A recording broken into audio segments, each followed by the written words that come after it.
כן. רואים את הידיים שלי? כן, לעשות שלא יראו. לא, תלכי קצת אחורה. צריך לראות ככה, מפה, מהחזה. בסדר.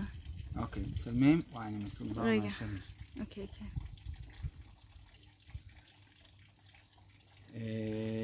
אני מכיר את הרב שמואל הרבה שנים.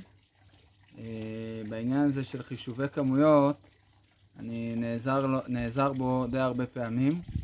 גם בחישובי קירות וחישובי עבודות אפר וחישובי פיתוח.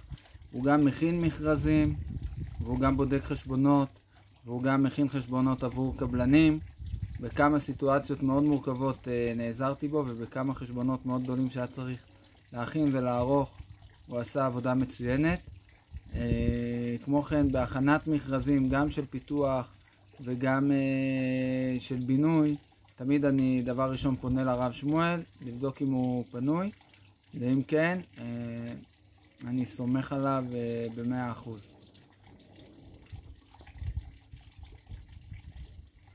זהו?